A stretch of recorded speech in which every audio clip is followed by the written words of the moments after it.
Ethan had always believed that school was a safe place, a place where he could walk with his books pressed tightly to his chest and dream about science projects or quiet afternoons. But lately, things had changed, and no one seemed to notice the shadows following him. 3 older boys had started watching him every day.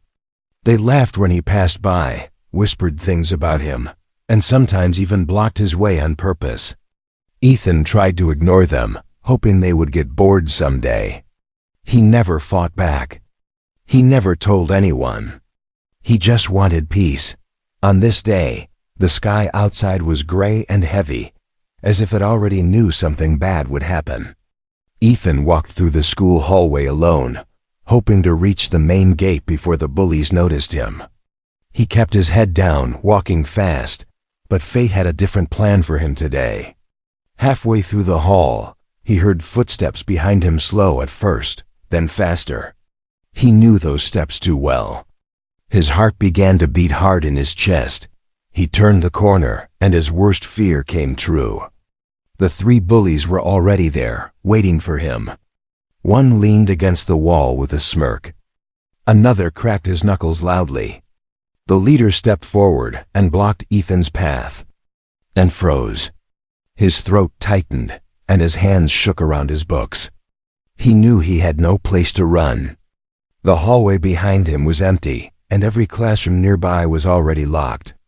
School was over, and everyone else had gone home.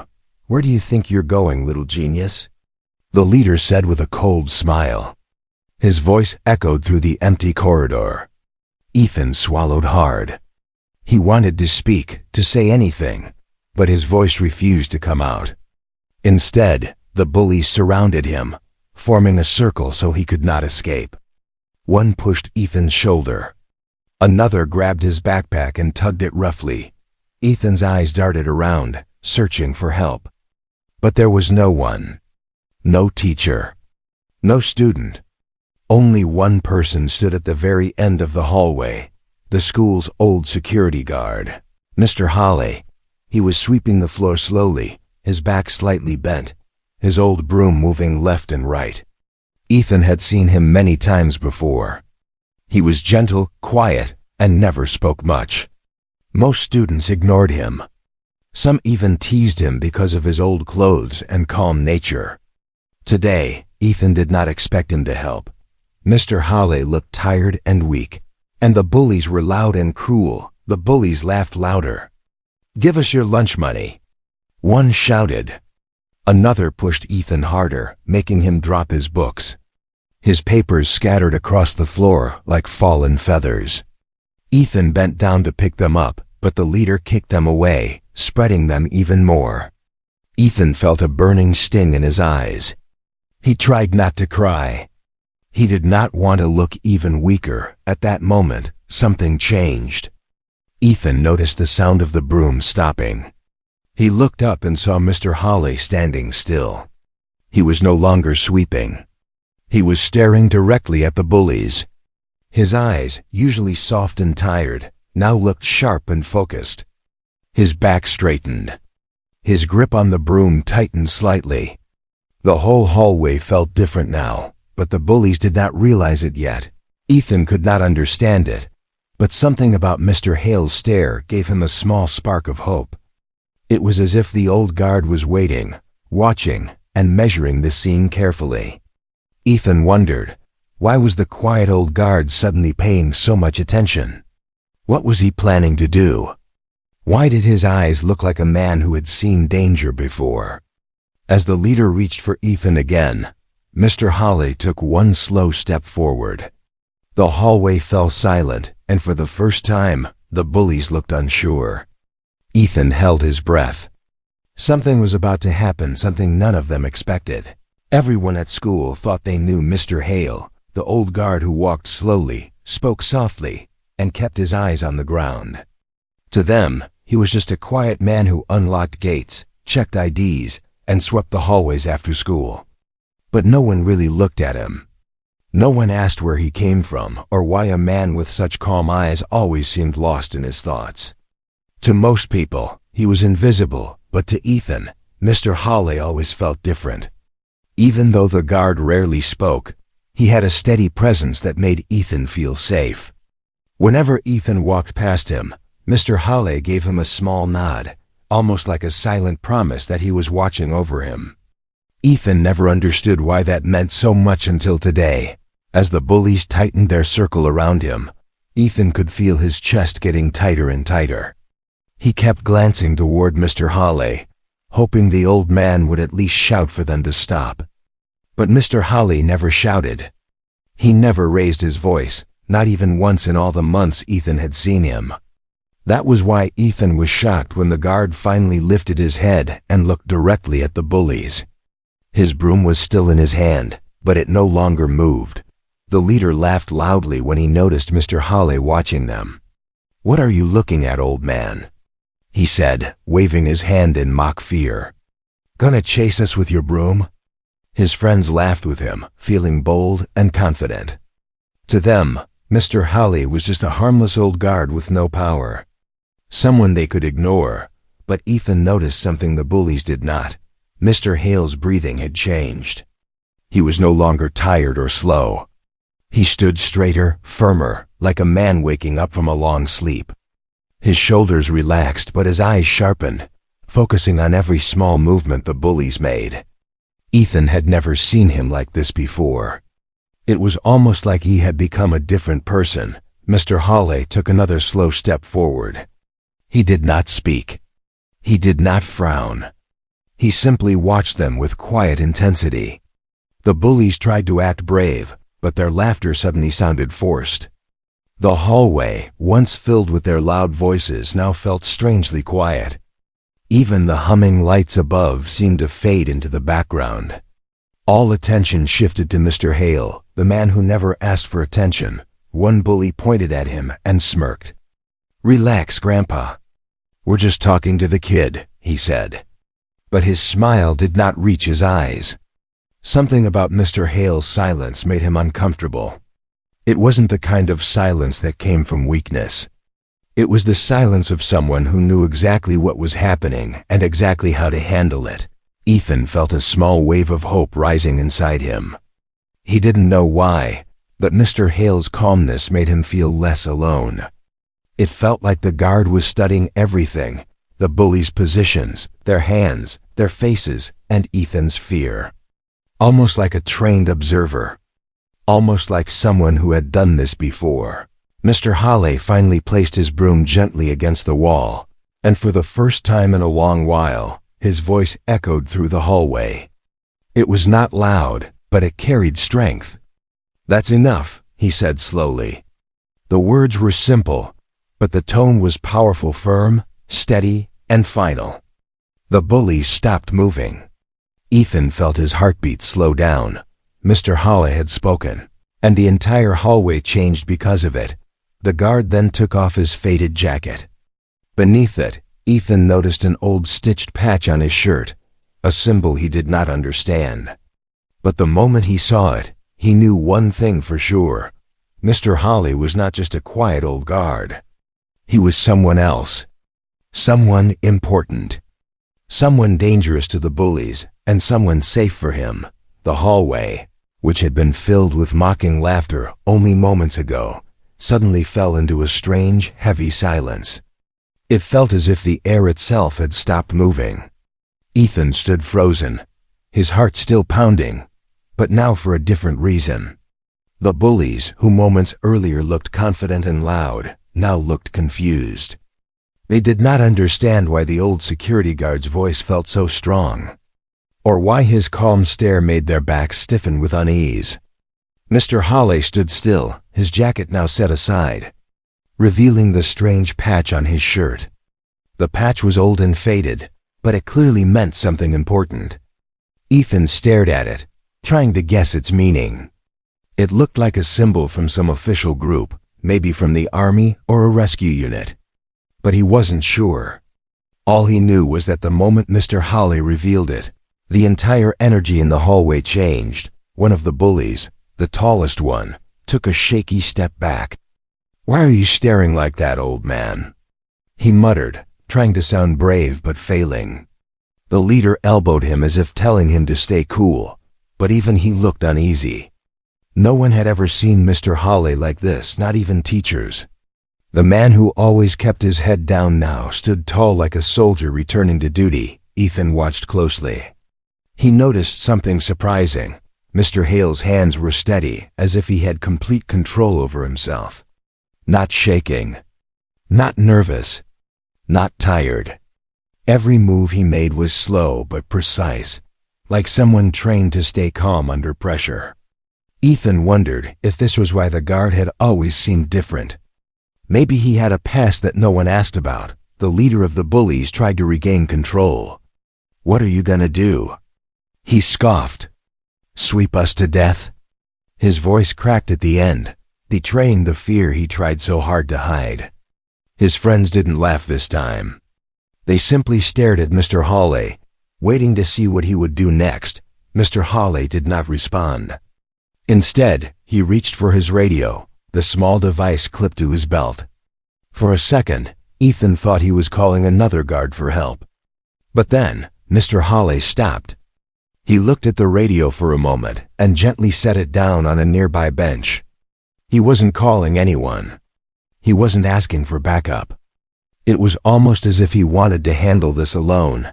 Ethan felt a strange shiver run through him. It wasn't fear, it was curiosity. Why would Mr. Hawley choose not to call for help?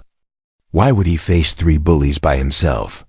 Unless he believed he didn't need help at all. Then Mr. Hawley did something unexpected. He slowly rolled up his sleeves. His arms, though old, were strong and firm. Not like the arms of someone who only swept floors. They looked like the arms of a man who had once trained, fought, or perhaps protected others. Ethan's eyes widened. He began to understand why Mr. Hale's stare felt so powerful. The leader finally snapped. "Stop acting tough," he yelled and stepped closer to Ethan. But before he could touch him, Mr. Hawley moved. It wasn't fast, but it was deliberate. He stepped between Ethan and the bully, standing like a wall of protection.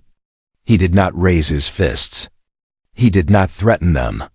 He simply stood there, eyes calm, steady, and unafraid.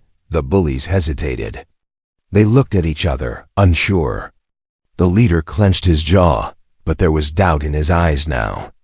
He had bullied many kids before, but he had never faced a man who didn't shake or shout, not even for a moment. A man who looked like he had already survived far worse fights than this hallway confrontation. Ethan felt the fear inside him slowly fade. For the first time that day, he didn't feel alone. Mr. Hawley wasn't just watching anymore. He was protecting him. And something about the silent guard's presence made Ethan believe that things were about to change in a way none of them expected. For a few long seconds, everyone in the hallway stood frozen. The 3 bullies stared at Mr. Hawley with confusion and a hint of fear, while Ethan hid behind him, unsure of what would happen next. The old guard stood steady, his shoulders squared, his eyes calm but focused. He looked nothing like the gentleman who swept floors every day. He looked like someone who had waited years for a moment like this, a moment where his true self would be needed again. The silence felt heavy. One of the bullies finally broke it with a nervous laugh. "Move aside," he said, trying to sound brave. "We're not scared of you." But his voice trembled ever so slightly. Even the leader of the group shifted his feet, unsure whether to continue or step back. Something about Mr. Hale's quiet confidence made them hesitate. Ethan could feel the tension in the air. Every breath felt too loud. Every small sound echoed through the hallway. He didn't know what Mr. Hawley planned to do, but he knew one thing: this moment was different. Something big was about to happen, trying to regain control. The leader suddenly moved toward Ethan and grabbed his backpack again. "Come on," he barked, pulling at Ethan's strap. "We're not done yet." Ethan stumbled forward, almost falling. Before he could hit the floor, something unexpected happened. Mr. Hawley stepped forward, not fast but smoothly, like someone who had practiced the same movement 1,000 times. He reached out and lightly tapped the bully's wrist with 2 fingers. It looked almost gentle, almost too small to matter. But the effect was immediate. The bully's hand opened by itself as if it had lost all strength. Ethan's backpack slipped from his grip and fell to the floor with a soft thud. The bully stared at his hand in shock. "What was that?" he whispered. His friends looked just as confused. They had expected the old guard to shout or threaten them. They did not expect a simple touch that made their leader drop something without meaning to. Ethan's eyes widened. He had never seen anything like it. Mr. Hale's movement had been too controlled, too precise, too trained. It reminded Ethan of videos he saw online of martial arts experts, people who could disarm attackers without hurting them. But this wasn't a video. This was happening right in front of him. Mr. Hale spoke again. His voice was calm, steady, and firm. "This ends now," he said. The words were simple, but the tone behind them forced the bullies to freeze. There was no anger in his voice, only certainty. The certainty of a man who knew exactly what he was capable of. The leader tried to act tough one more time. He stepped forward, lifting his arm as if to shove Mr. Hale aside. But before he even finished the motion, Mr. Hale turned slightly and took one small step to the side. The bully's hand swung through empty air. It happened so smoothly that the bully stumbled forward, thrown off balance. Mr. Hale did not even touch him this time. He simply moved with perfect timing, avoiding the push like it was nothing. The bully's friends exchanged glances filled with doubt. The leader straightened himself but looked shaken. No one had ever dodged his shove before, especially not an elderly guard. It didn't make sense. "What are you? Some kind of fighter?" he asked, voice low and uncertain. Mr. Hale did not answer. Instead, he placed himself firmly between Ethan and the bullies, creating a protective barrier. The air around him felt different, now almost heavy with experience, strength, and silent warning. He wasn't threatening them with violence. He didn't need to. His movements alone had spoken clearly. Ethan felt something warm spread through his chest. For the first time in a long while, he felt safe. Truly safe. He realized that Mr. Hale had not just stepped in to protect him, but had revealed something about himself, something powerful and hidden. The bullies, now unsure and nervous, took a small step backward. They were beginning to understand a truth they had never imagined. The silent guard they ignored every day was a man with skills they could not even begin to understand. For a moment, no one moved. The hallway felt frozen in time. The 3 bullies stared at Mr. Hale with wide, confused eyes, trying to understand how a quiet old guard had just disarmed their leader without even trying. Ethan stood behind Mr. Hale, feeling a mix of shock, relief, and curiosity. He had known Mr. Hale for months, but he had never seen him move like that, not even close. The leader finally broke the silence. Who even are you?" he asked, his voice shaking slightly. The question hung in the hallway like smoke. It was a question Ethan wanted to ask too. Mr. Hale had always been invisible, quiet, gentle. But now he looked like a man who had stepped out of a completely different world. Mr. Hale didn't answer right away. Instead, he looked at Ethan first. There was something in his eyes, maybe concern, maybe sadness, maybe a memory. Whatever it was, Ethan felt seen in a way he hadn't felt in a long time. Then Mr. Hale turned his gaze back to the bullies. He didn't look angry, he looked prepared. One bully whispered, "This is weird, man. He's just a guard." But even he didn't sound convinced. They all knew what they had just seen was not normal. A normal guard didn't move like that. A normal guard didn't stand so calm in front of danger. A normal guard didn't have eyes that watched every movement like a trained soldier. Ethan's eyes dropped to the faded patch on Mr. Hale's shirt again, the one revealed when he removed his jacket earlier. Now that Ethan saw it more clearly, he recognized something familiar about it. Not the exact symbol, but the style. It reminded him of the badges he had seen in documentaries about elite rescue teams and special training units. People who went into dangerous places. People who saved lives. People who knew skills the average person never learned. The leader of the bullies tried to regain control. He puffed out his chest and stepped forward again. "Stop looking at us like that," he growled. "We're not scared of an old man." But his voice cracked at the last word. The fear was showing now. No matter how hard he tried to hide it, Mr. Hawley finally spoke. His voice was quiet but steady, like a calm wind before a storm. "Walk away," he said. "You don't want to do this." The words were not a threat. They were a warning, one that came from experience, not anger, but the leader made a mistake. A big one. He lunged forward, reaching to grab Mr. Hale's arm. He expected the old man to stumble, to panic, to fall back. Instead, Mr. Hawley moved with a speed none of them were ready for. He turned slightly, guided the bully's arm with gentle precision, and redirected the force. Nothing violent. Nothing harsh. But the leader lost his balance and fell to one knee, shocked at how easily he had been moved. The other bullies froze. Their eyes widened. "No way," one whispered. "That's like military stuff." Ethan's breath caught in his throat. This confirmed everything he suspected. Mr. Hawley wasn't just some quiet guard. He had training, real training. Training that didn't fade, even after years of silence. The leader scrambled back to his feet, his face red and humiliated. "You think you're tough?" he snapped. "You think you can tell us what to do?" But even he didn't step forward again. He had felt the strength in Mr. Hale's hands. He had seen the precision in his movements. He knew he would lose if he tried again. Mr. Hawley looked at him with calm eyes. "I don't want to hurt you," he said gently. "But I won't let you hurt him." He nodded toward Ethan. "Not today. Not ever again." The words hit Ethan's chest like a warm wave. Someone was finally standing up for him. Someone was finally protecting him.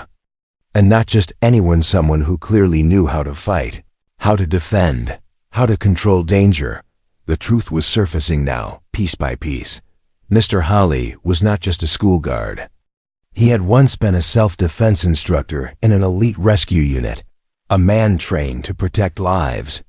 He had left that world behind after losing someone close to him, someone he couldn't save.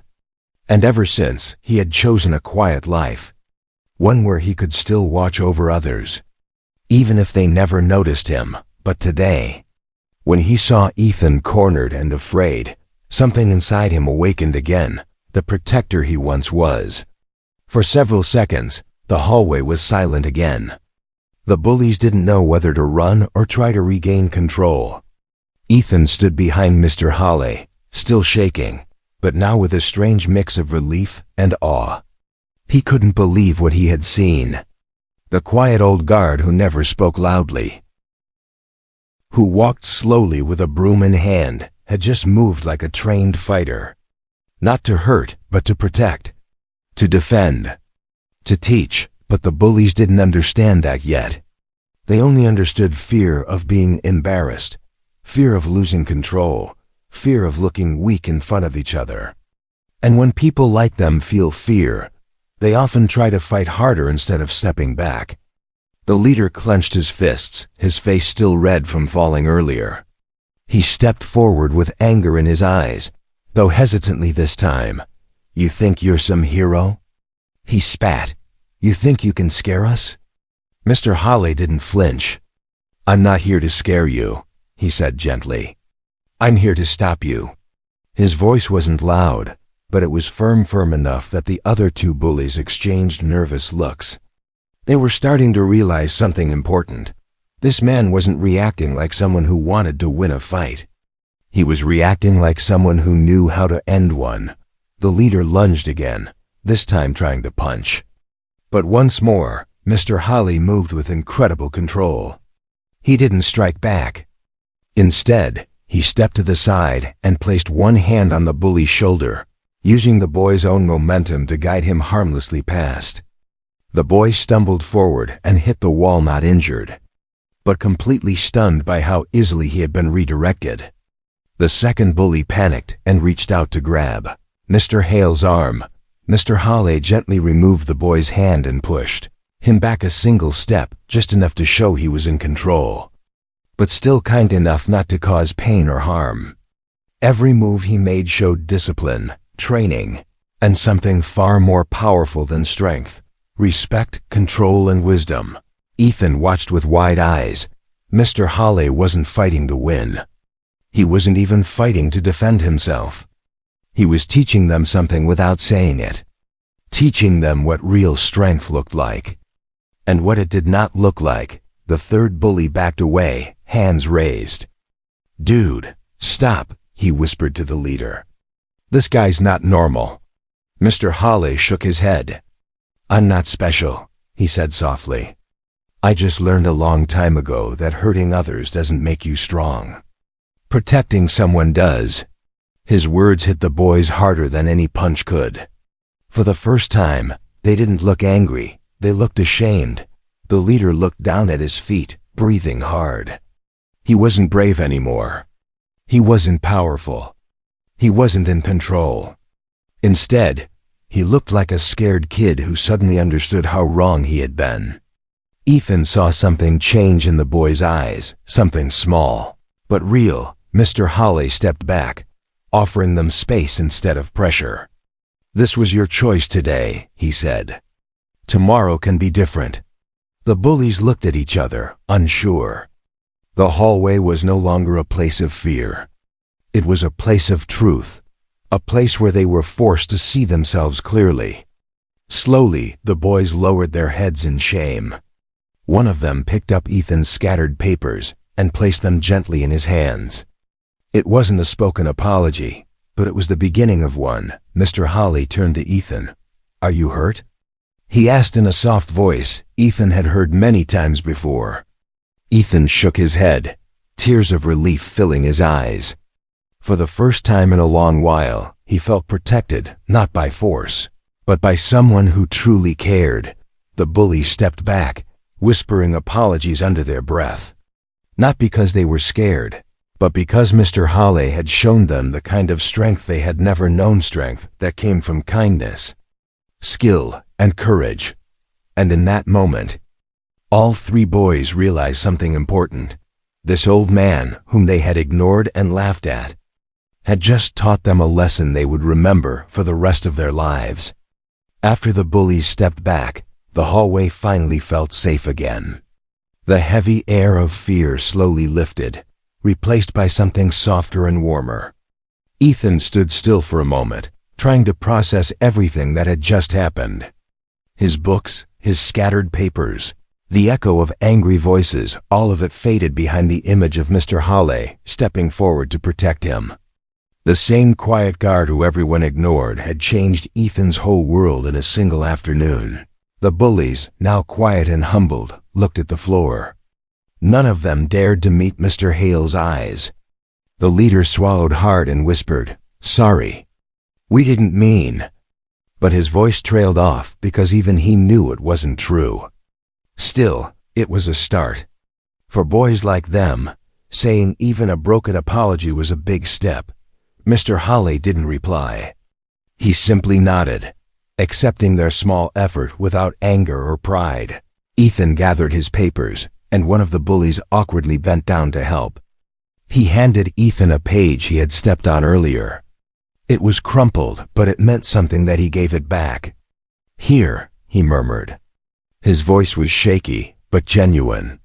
Ethan accepted it with a small nod, surprised that the boy who laughed at him every day was now helping him stand back up. The bullies walked away slowly, still shaken and changed. The hallway grew quiet again, leaving only Ethan and Mr. Hale standing near the scattered papers. Ethan took a deep breath and looked up at the guard. "Thank you," he whispered. His voice cracked, but the words were full of real emotion. Mr. Hale smiled gently, a rare smile, small but warm enough to calm Ethan's trembling hands. "You're safe now, Mr. Holly said softly. It was simple, but it felt like the safest sentence Ethan had ever heard in his life. For the first time, Ethan noticed how tired Mr. Holly looked, as if protecting him had reminded the old guard of memories he had tried to bury. Ethan hesitated, then asked quietly, "Mr. Holly, were you someone important before?" Mr. Holly chuckled softly, shaking his head. "I was someone who made mistakes," he said. "Someone who tried to help people. Someone who learned that being strong doesn't always mean fighting." Ethan didn't know what Mr. Holly meant, but he knew there was a story behind those words. A story filled with pain, bravery, and lessons. Mr. Holly placed a gentle hand on Ethan's shoulder. "What matters," he added, "is that no one hurts you again. Not while I'm here." The warmth in those words made Ethan's eyes shine. He wasn't used to having someone on his side. He wasn't used to being protected. It felt new, strange, and beautiful. The next day, the story of what happened spread through the school. Students whispered in the halls, teachers exchanged surprised glances, and even the principal called Mr. Holly into the office, not to question him, but to thank him. For the first time, people saw him not as a background figure, but as someone who made the school safe in ways no one else could. Students who once ignored him now greeted him with smiles. Some even brought him snacks or asked about his day. But Mr. Holly didn't change. He still walked quietly, still swept floors, still spoke gently. The only difference was that now everyone finally saw him. They saw the strength behind his silence, the courage behind his calmness, the heart behind every small action he took. Ethan's life changed too. He walked through school with more confidence. Some students invited him to sit with them at lunch. Others apologized for not noticing what he went through. And every afternoon, he stopped by the security desk to talk to Mr. Holly. Sometimes they discussed homework. Sometimes they talked about life. Sometimes they just sat in quiet comfort. Over time, Ethan realized something meaningful. Heroes don't always look like the ones in movies. Some heroes sweep floors, carry radios, and walk slowly down long hallways. Some heroes hide their past not because they are ashamed, but because they no longer need to prove anything. Mr. Holly was one of those heroes, a protector in plain sight, a guardian wrapped in silence, and Ethan knew he would never forget the day the quiet old guard stepped forward and changed everything. Not with violence, but with courage, patience, and a heart that refused to look away.